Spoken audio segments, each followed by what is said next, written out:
Gracias por darle play otra vez a otro episodio de Psicología Contracorriente.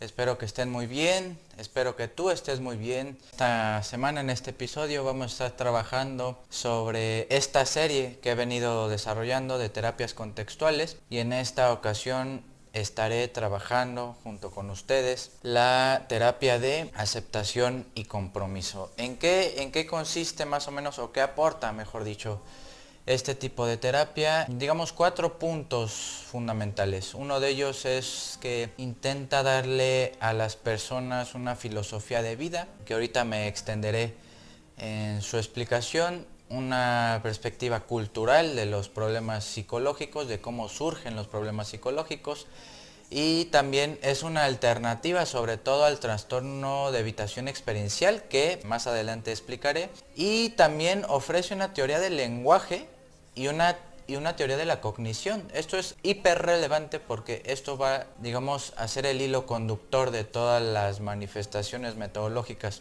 que se puede tratar desde esta terapia de aceptación y compromiso. Pero quiero recordar algo, en videos pasados, en las microreflexiones pasadas, he intentado como esbozar muy generalmente de lo que van las terapias contextuales de tercera generación. Quisiera recalcar los fundamentos de estas terapias. Uno de ellos es el conductismo radical, que ya explicamos que es desde Skinner, desde su libro Conducta Verbal, donde este tipo de terapias han venido como a actualizar mediante otros entramados filosóficos y evidencia científica que dan una reformulación a las terapias de este tipo. Entonces es uno de los principios. El conductismo radical viene a soportar este tipo de tratamientos. También las terapias o los desarrollos metodológicos de los marcos relacionales, que quizás en otro video estaré hablando. Y sobre todo, estos 3 últimos puntos, fundamentos, digamos así, son esenciales. Estas terapias vienen soportados también acompañando a la generación de estas terapias desde el contextualismo funcional, que esto es de manera muy esquemática como una persona está inmersa en un contexto o en varios contextos, y en esos contextos, por el afán o por la necesidad adaptativa de desenvolverse en el mundo, genera conductas que le son funcionales, y esto en algún punto se llega a decir que hay una funcionalidad desadaptada, o que esa desadaptación al ambiente o al contexto también tiene una funcionalidad. Entonces por ahí va la línea del contextualismo funcional.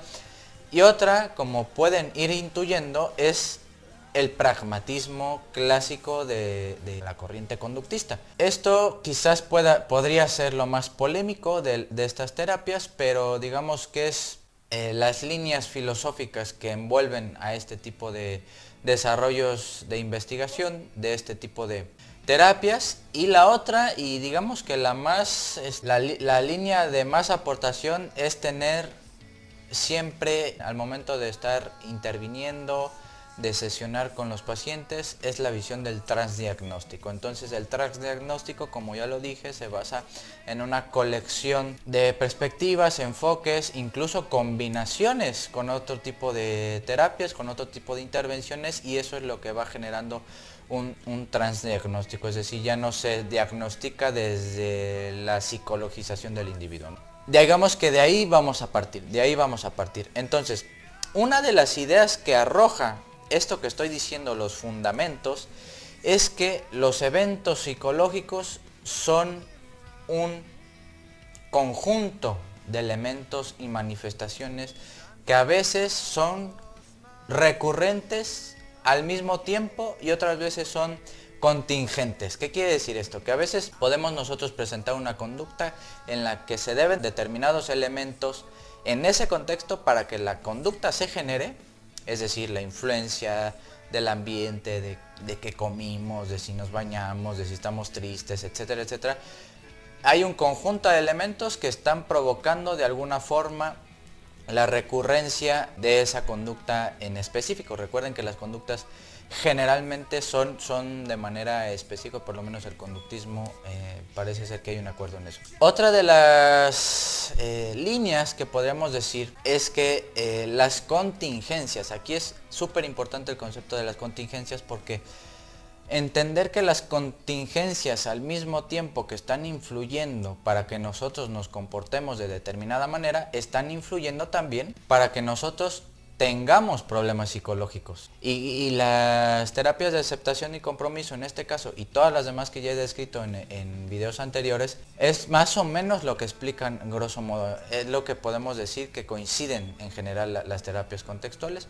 Una cosa debe de quedar muy clara, que este tipo de terapia de aceptación y compromiso, si bien está desarrollándose científicamente, se están haciendo pruebas, se están haciendo experimentos, se están haciendo combinaciones con otro tipo de alternativas de intervención, podemos decir que la evidencia empírica puede decirnos que sí hay una gran diferencia, por lo menos, aquí quiero detenerme, entre las terapias de tercera generación y las terapias cognitivo-conductuales.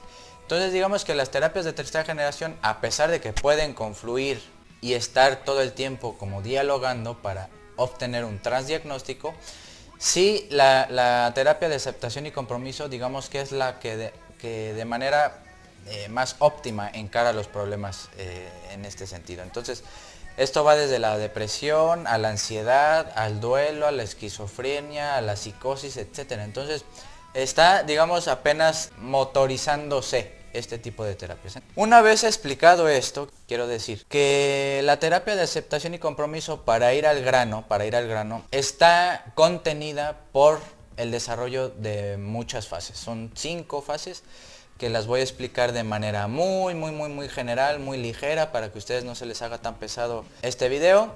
Y las 5 fases consisten en ir optimizando poco a poco la conducta en función de los valores que defiende la persona, y en ese sentido entrar en consistencia y coherencia con su conducta diaria, su vida cotidiana, su pensamiento, es decir, su persona. ¿Cuál es una de las primeras fases que podríamos decir que la terapia de aceptación y compromiso desarrolla? Y es la desesperanza creativa. Eso se escucha muy fuerte, pero en el fondo tiene que ser así. O sea, poco a poco se va a ir haciendo evidente la falta resolutiva óptima de esa persona al momento de encarar los problemas psicológicos. ¿Qué quiere decir esto?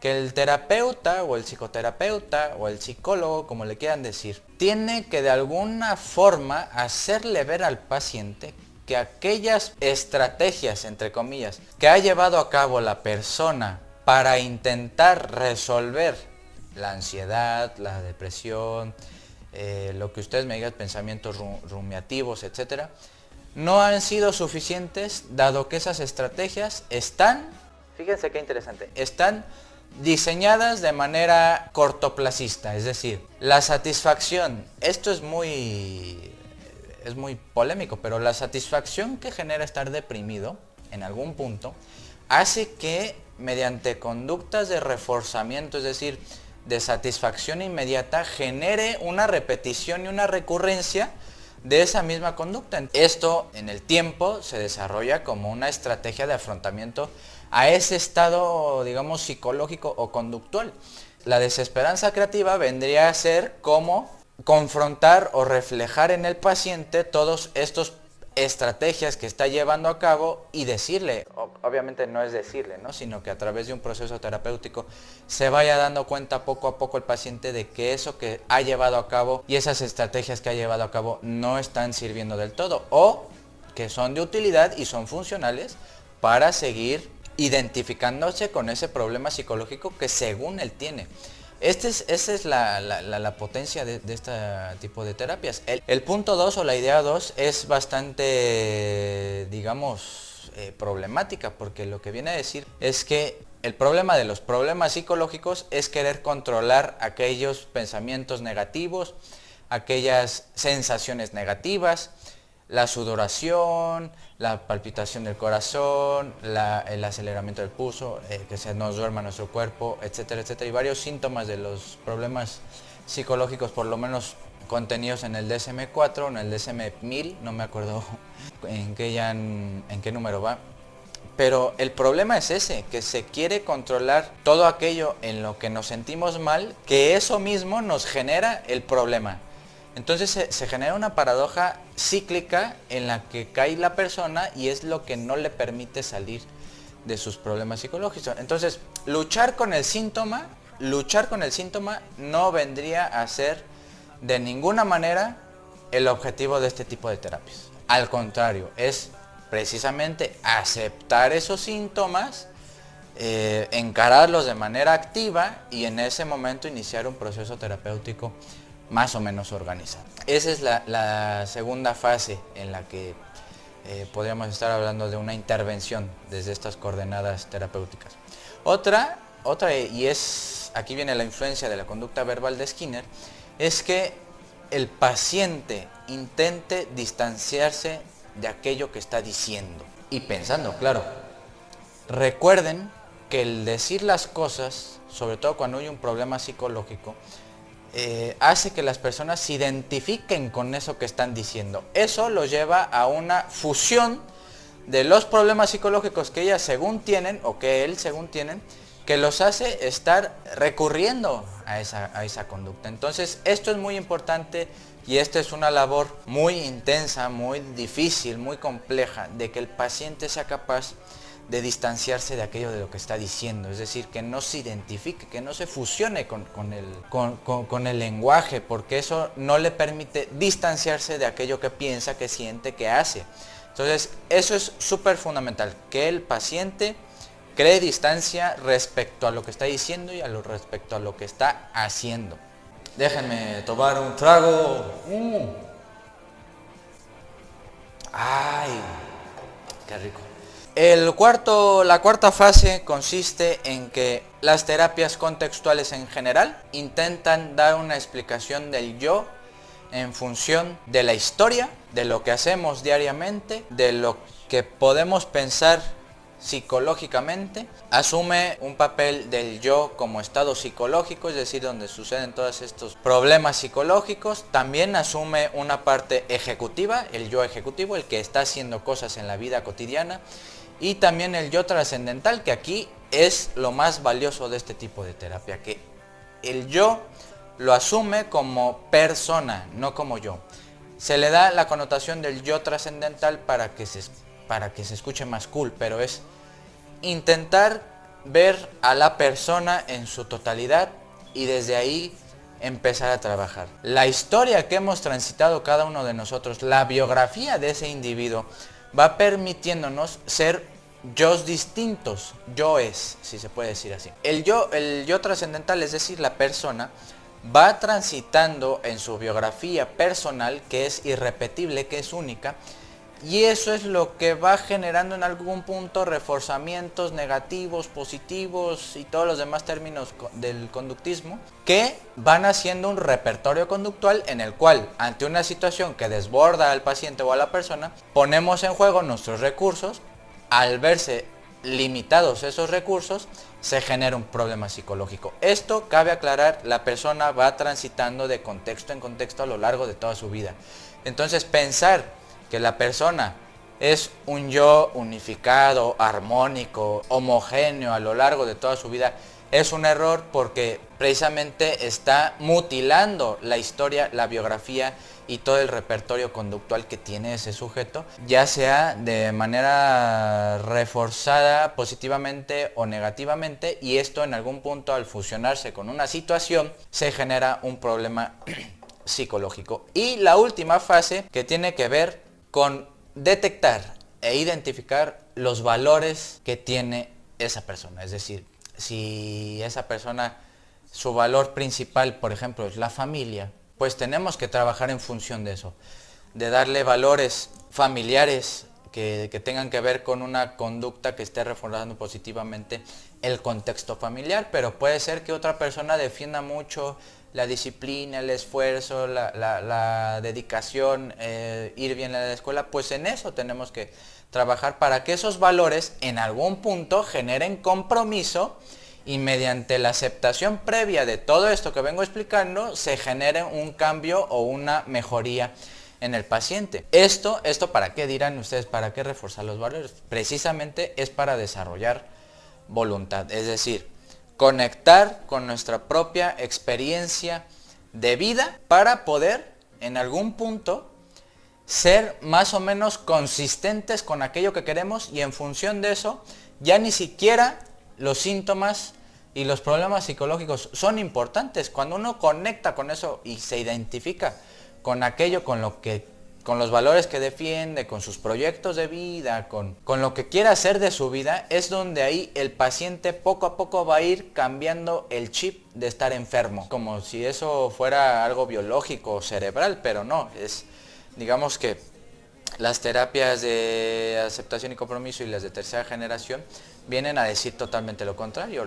La persona se desenvuelve en un contexto o en varios contextos, y eso en algún punto, por la situación, por la contingencia, por las recurrencias de una conducta determinada, ante ciertas problemáticas se genera y emerge un trastorno psicológico o un problema psicológico, como a mí me gusta decir. Bueno, titanes, entonces recapitulando y ya para cerrar. Dijimos que la terapia de aceptación y compromiso viene a poner una alternativa, por lo menos, a la psicopatología tradicional, y en ese sentido apuesta por un enfoque de la persona de manera trascendental, ejecutiva y digamos que un estado psicológico más o menos definido.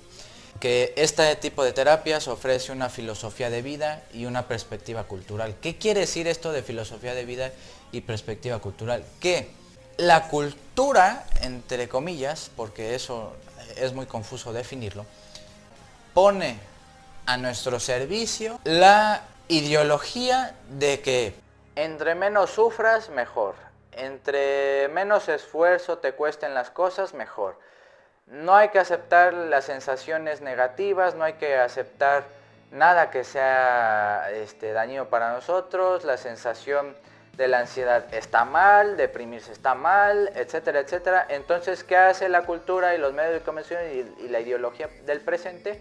Pues decirnos que hay que estar bien todo el tiempo, o por lo menos desechar, no hacerle caso mucho a las sensaciones negativas. Esto lo dije cuando estaba iniciando en el podcast, en un episodio que hablo sobre la felicidad, el bienestar y la psicología. Pero ante esta problemática cultural, que es más o menos social, política, el que se nos exige que siempre queremos estar bien, que debemos estar bien, porque estar mal, pensar cosas negativas, preocuparse por la vida, por nuestro proyecto, está mal. Entonces hay que hacer conductas positivas, ¿no? Como trabajar mucho y no pensar nuestra vida, mejor consumir, todas estas cosas que ya sabemos y creo que ya están bastante claras en nuestra vida. La terapia de aceptación y compromiso viene a denunciar esto, que no está mal sentirnos mal. Al contrario, sentirnos mal es parte de la vida. Entonces, esa forma de ver la vida, este enfoque de aceptación de los eventos negativos, porque esos invariablemente nos van a suceder, es esa problemática y esa tensión que según la cultura está mal. Las terapias de tercera generación y sobre todo la de aceptación y compromiso viene a denunciar. No está mal sentirse mal. Hasta aquí y hasta pronto. Nos vemos hasta la próxima. Suscríbanse. Estamos en Facebook, estamos en Instagram, estamos en YouTube, estamos en Spotify y también estamos en el cielo. ¡Ah, su puta madre!